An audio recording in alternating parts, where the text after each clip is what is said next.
मैं कवि तेज का पोता हूँ। मेरे पिताजी का नाम बोलता नाम नैनाराम और सही नाम तुलसीदास जी है। तो क्या है कि मैं जब बचपन पे तो कुछ ध्यान रहता नहीं है, जब 10-11 साल का हुआ तब क्या है कि जो भी मेरे दादाजी के बरोबरी थे वो सब जिंदा थे और पिताजी भी थे।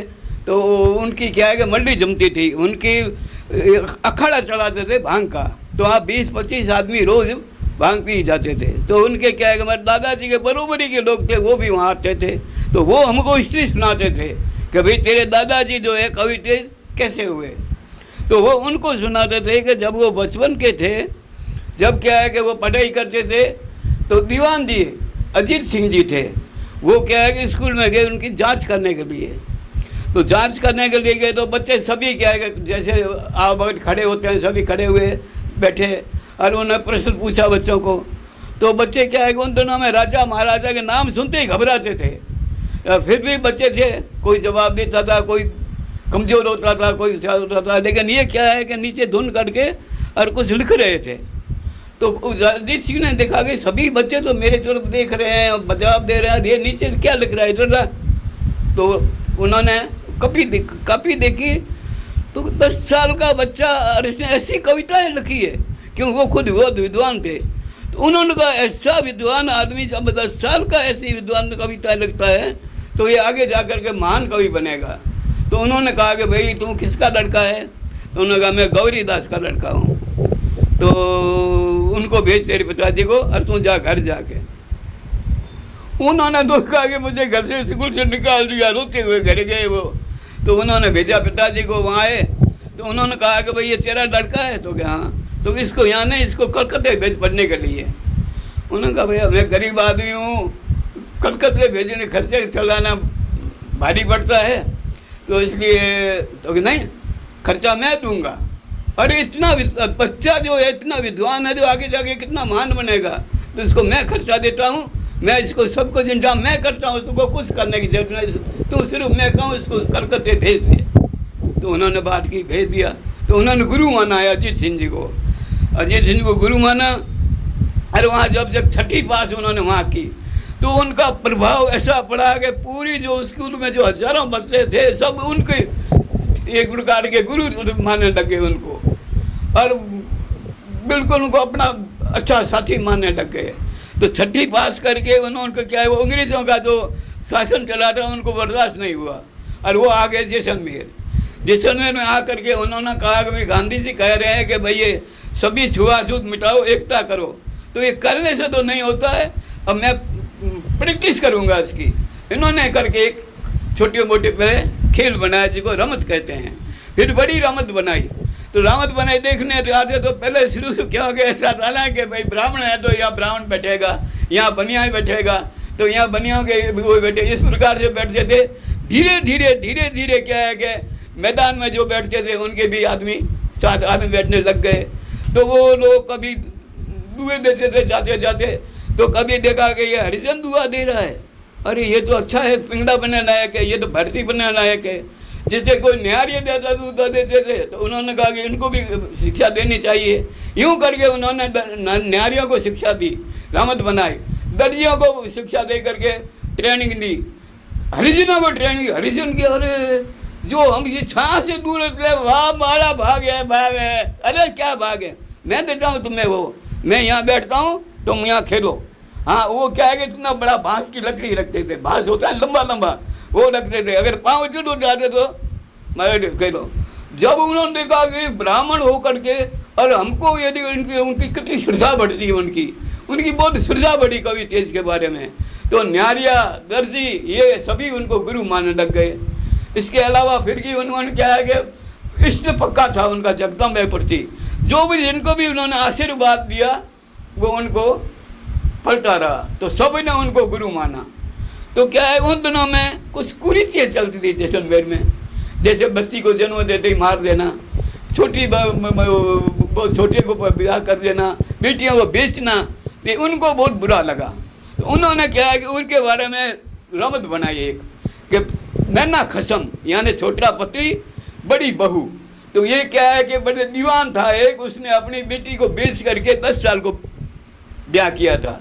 तो उसमें क्या है कि जब 20 साल की लड़की और 10 साल का बच्चा हो क्या समझे। तो पहले दिन जब वो सुहाग रात की होती है तो उसको कहता है कि चलो अपन सुगन होना है। तो बच्चा क्या समझे, अरे तू मेरा हाथ छोड़, मैं तेरे बाप को भेजता हूँ के। अब वो क्या बच्चा समझेगा सुहाग रात क्या होती है। तो ये क्या है कि कविता बना करके वो रावत के अंदर उनके नाम दिए हैं और खेल खेला। तो जवाहर सिंह जब साहब हमारी इज्जत बिगाड़ रहे हैं, वो कैसी इज्जत बिगाड़ रहे हैं, तो साहब खेल खेल रहे हैं वो न, और हमारा उसमें नाम दिया हुआ है। और जो किताबें मंगाओ, जो किताबें तो उन्होंने कहा कि इसको जब्त कर लो। और उन्होंने पढ़ा, जवाहर सिंह ने पढ़ा, उन्होंने देखा कि मेरे शासन में और ऐसा काम हो रहा है। ये तो वाकई में उसने सच्ची घटनाएं लिखी है। अब अगर ये उनका पक्ष लेते हैं उस वक्त तो दीवान लोग नाराज होते हैं, तो शासन को गड़बड़ होती है कि मेरा शासन चला जाएगा। और कवि तेज को छेड़ा तो पूरा जैसलमेर खिलाफ हो जाएगा। अब मैं क्या करूं। तो मनो बड़े ज्ञानी समझदार थे, क्योंकि जितने भी राजा हुए हैं 2.5-3 साल से वो राजा किसी ने नहीं किया। जवाहर सिंह ने 40 साल तक शासन किया है। तो उन्होंने क्या किया कि ठीक है सर, अब क्या करना इसको, मैं इसको देश निकाले देता हूँ के, देश से निकाल दूंगा के। उस वक्त उनको कहा और एक घुड़सवार को धीरे से इशारा करके भेजा कि कवि को कहे सुबह यहाँ से चला जाए, फिर अपन देखेंगे कि।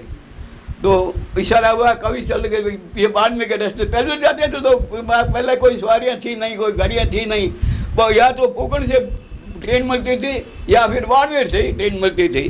तो वहाँ से जाकर वो कलकत्ते पहुँचे। तो कलकत्ता पहुँचे, इधर क्या है कि उन्होंने कहा कवि कहाँ भाई, बुलाओ। तो कवि तो पता ही नहीं है, वो तो देश छोड़ के भाग गए के आपके डर के मारे। अब जो कवि तेज से जो विरोधी थे वो रोज रोज कहते भाई कवि तेज को क्या करोगे, अभी तो आया ही नहीं। जब जवाहर सिंह ने कहा वो तो आएगा, क्यों कि जो ये आईनाथ जी का मंदिर है वो उनको पूजा सौंपी हुई थी। तो वो क्या है कि जब जाते थे तब एक रिश्तेदार को पूजा के लिए रख जाते थे कि भाई तुम पूजा किया कर। और वो ब्रह्मा तक, गजनी तक उन्होंने तो टूर किया है। तो जब वो जवाहर सिंह ने क्या कहा कि देखो मैंने सबको कहा है कि रास्ता दो ही है, एक तो लाठी से आएगा और एक बाड़मेर से आएगा। तो हाँ हमने हाकम को कह दिया है कि कवि तेज को मिले तो आते हथकड़ियाँ लगा करके लाना। उनके सामने उनको कहा, और उन्होंने कहा कैसे कि जो कवि के वास्तव में चेले थे उनको वो समझते थे कि ये कवि तेज के चेले हैं, हथकड़ियाँ लगाएगा नहीं ऐसे। और उनको कहा कि भाई उनके हथकड़ियाँ लगा के लाएगा, ठीक है सर। तो कवि तेज आए, लाठी आए, तो उन्होंने कहा जवाहर सिंह जी का ये हुक्म है हथकड़ी लगाऊंगा। तो हथकड़ी लगा, मेरी हिम्मत नहीं है। तो फिर तो कभी आपको थोड़ा झूठ बोलना पड़ेगा।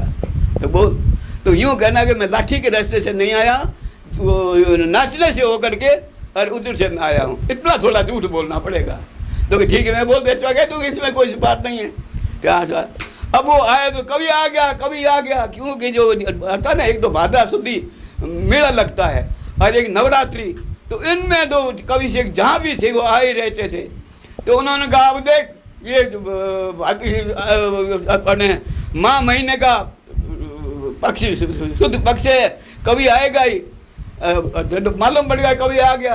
तो अब देखो, अब अपन छठ का क्या है कि यहाँ छठ का मेला लगता है, वो जनता का लगता है। और सातम को जवाहर सिंह जी पधारते थे। अब देख सातम को मेले के अंदर मैं इसकी हथकड़ियाँ लगा के लाऊंगा, जब देख कितना मजा आएगा कि दुनिया सारी देखेगी। अब वो विरोधी थे बड़े खुश होते गए कि अब तो मजा आ जाएगा। और इधर क्या है, जवाहर सिंह जी तो वो थे। खैर साहब उन दिनों उन्होंने एक आईनाथ 48 स्तुति बनाई थी जगदम्बा की। तो वो कहते हैं कि जब जवाहर सिंह जी के क्या है कि कुछ वो भगंदर था जो टायर के ऊपर बैठ करके बाहर आते थे। तो जब वहाँ आए, जो कि मंदिर के अंदर एक पाँव अंदर धरा और उन्होंने स्तुति थोड़ी पहले शुरू कर दी थी, तो 1 मिनट के लिए उनको ऐसे लगा जैसे कोई पत्थर बन गया हो, जैसे न तो पाँव उठ रहा है न पीछे का उठ रहा है। और थोड़ी देर उठ गया, अंदर आए, बैठे, वो स्तुति पूरी हुई। जब पहले तो पिठी थपड़ाई उनकी, ये पूजा नहीं थे करके, मैं पूजा बीजा करके बाहर आके बैठे। अरे वो तेजो कौन है रे जो बहुत खिलाफ जावे, अंदाज तेजो हो जाओ आप शू खिलाफ, आप શું ખરાબ બધે જાઓ બોલો સાહેબ એની કૃપા है मैं तो आपने આજના 48 में आपने सब देश के वास्ते वो के अन्न जलायो पूर्ववर्ती हो। अब देख लो आप देखो कि पूर्ववर्ती हो जो ऐसी पूर्ववर्ती किसी ने नहीं सोचा था। हमारे मैंने 83 साल दिए आज 82 से ऊपर, तो हमारे मित्र वगैरह उन्होंने इतना नहीं सोचा कि जैसलमेर इतना बढ़ेगा हैं।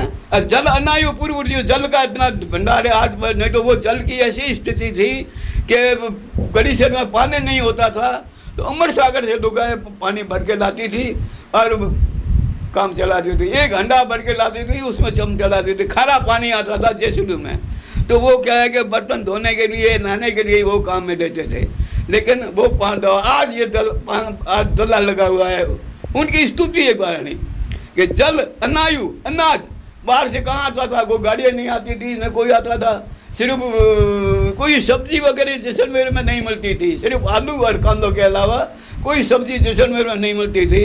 बड़े बाग में जो सब्जी आती थी वो क्या है कि अगर एक वो अपने भांडूरी करके जो मालनियाँ होती थी वो अपने अपने में वो मानत लदी हुई थी कि भाई ये प्यासों की है, ये प्रोटों की है, ये माड़ी उनके है। तो वो आमों के में थोड़े आम मिलाते थे तो पति आता था, किसी को 2 किसी को 4, तो वो पानी मिलाते तो कबाड़ रही है जैसलमेर में आमों में पानी मिलाते हैं क्या मैं ये दिखाते थे। तो वो सड़कें थी नहीं, वहाँ पोखंड पर जाओ तो धूल आंधी में भी पैदल जाना पड़ता था। और इधर क्या है कि जो यहाँ की बाजरी और गेहूँ जैसलमेर में बहुत बरसात जब होती थी तो बहुत नमचते थे, तो यहाँ कतारें चलती थी। तो यहाँ से गेहूँ बाजरी वगैरह सिंध में जाती थी, सिंध कराची कराता था, पाकिस्तान में उनका सवाल ही नहीं था उन दिनों में। तो वहाँ जाते थे, वहाँ से क्या है मेवा है वगैरह चावल है वो कतारें यहाँ आती थी। तो उन दिनों में घर साहब तो वो बाहर आए कभी तेज तो आप सब खिताब को जाओ ने, तो वैसे बैठे थे बाहर निकले कि भाई है जिंदगी में क्या है, मर जाना है फट जाना है, ऐसे ऐसे बातें की। तो जोशी ने कहा कि भाई ले मर के इस पर कविता बता दे, तुम कवि है तो सुना। तो जैसे वो विरोधी थे ना उन्होंने कर के मेरी लगा, यानी मर के और कर के, जब उन्होंने उनको ही फटकारा है कि धनास्त भयो पुनिवानन को पुनि में दातार लोगों को धनास्त हो गया है कि पुनिवानन को धरणी पर पाप ध्वजा फरुके, धरणी पर पाप ध्वजा फरुके गिरी हेम घरों घर में बिचरे, यानी हेम सोने को कहा है और सोने में काल होता है। तो झूठ कपट है वो घर घर में पड़ गया है। तो धनाष्ट भयो पुनिवानन को धरणी पर पाप ध्वजा फरुके गिरी हेम घरों घर में बिचरे, पहचान कसूट गई घर के निज स्वार्थ में कवि तेज सदा उन मत लगाए रहे सर के, गुनिया अभिमान करो किन पे गुन पे रिंझवाड़ गए मर के। गुणी बैठो ही हूँ जो गुणी मरिया को नहीं हाली हूँ, गुणी पहचान करो वाकई में तुम हो गई गए। तो भाई इनाम दो तो ना दो के, अरे भैया हाथी दो इनाम दादा हाथी हाथी ना की तो घोड़ो दो दादा घोड़े में चढ़ो थोड़ी देर जाओ घोड़ो टपा पढ़ो गोला भगे लोग तालियां बजावे। तो अच्छा ऊँट दे दो के, ऊँट दे दो।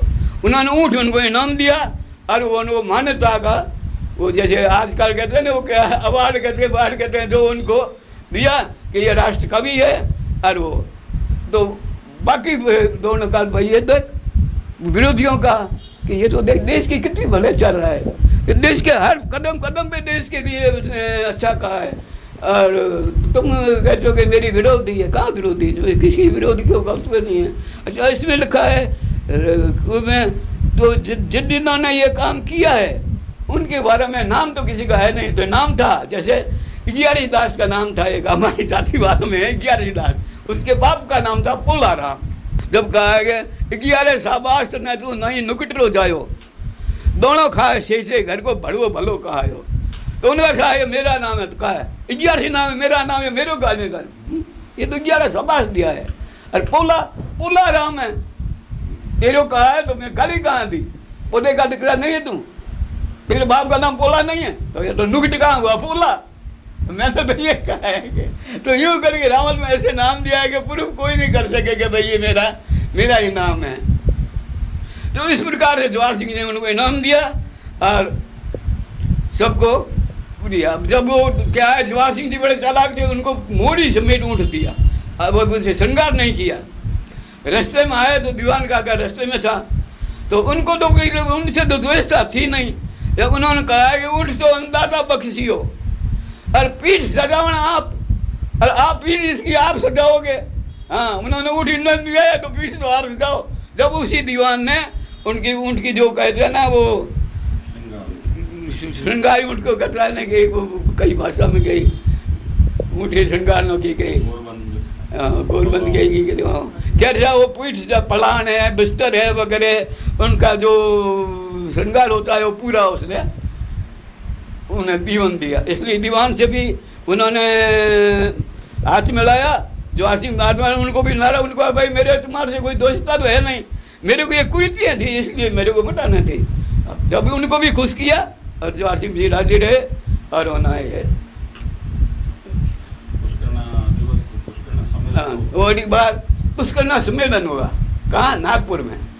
तो विद्वान लोग यहाँ होते थे, बहुत विद्वान थे। क्या इन्होंने रूपराम जी इनके गुरु थे, व्यास, अजीत रूप उन्होंने पद पद में गाया है, गुरुओं को अजीत रूप गुरु गाया। तो बाहर जाने की हिम्मत किसी में नहीं थी कि भाई जा कर के भाषण दे, ये कभी किसी का मौका आया नहीं। और नहीं वो जाते भाई किसको भेजे, तो भाई वहाँ कभी गए नहीं, क्या करना है, कुछ करना है, हम तो कुछ ज्ञान ही नहीं है, तो कभी को भेज दें। तो ये तो भोजक है, कैसे भेजो। तो इनको मान्यता है व्यासों की, भोजक नहीं है। हम व्यास की मानत दी है, भाव दिया है, हम व्यास करके इसको भेज रहे हैं। तो वे भेज दो, सब आदमी हो तो हाँ भेज दो। गए वहाँ तो विरोधी बहुत एकदम किसी का भेजा है भोजक को, क्या करेगा, देखो है भोजक को भेजा है, आदमी नहीं है। वहाँ जा कर के उन्होंने भाषण देकर उनको अध्यक्ष बनाया, अध्यक्ष बने वहाँ जा कर के। जब उसको ना देखा, देखो हमारा कितना नाम किया है इसने, जैसलमेर के पुष्करणों का नाम किया है इसने, उसने सेवा करके या भोजन करके वहाँ नहीं है, उन्हें अभ्यास करके वो उन्होंने जो भी अपने विचार रखे सब में उनको माना विचारों को, और उनको अध्यक्ष बनाया। तो इसलिए सब पुष्करना उनका गुण मानते थे। क्या है, जवाहर सिंह जी तो ब्राह्मणों को वो भोजन खूब कराते थे। तो कहते हैं आप ये बंगेली भावों को देखो ना, रोज भोजन कराते हो, क्या मिलता है, क्या देखो दरबार में मंदिर है, गिरधारी लाल जी का है कैसा है उसका। तो वहाँ क्या है कि ब्राह्मण लोग जिमते थे और बाहर आते थे, कहते जय सिंह जी की, तो जय हो। देखो कितने ब्राह्मण हैं, 20-25 है ना, सब कहते हैं जवाहर सिंह जी जय हो। तो इनकी ब्राह्मण की एक नहीं, दो की नहीं, 30 की बोली फल रही है। वो सारी पर चलाक थे, तो इसलिए कि मैं इनको भोजन कराता हूँ। तो ब्राह्मणों को वो कभी नहीं कहते थे। ये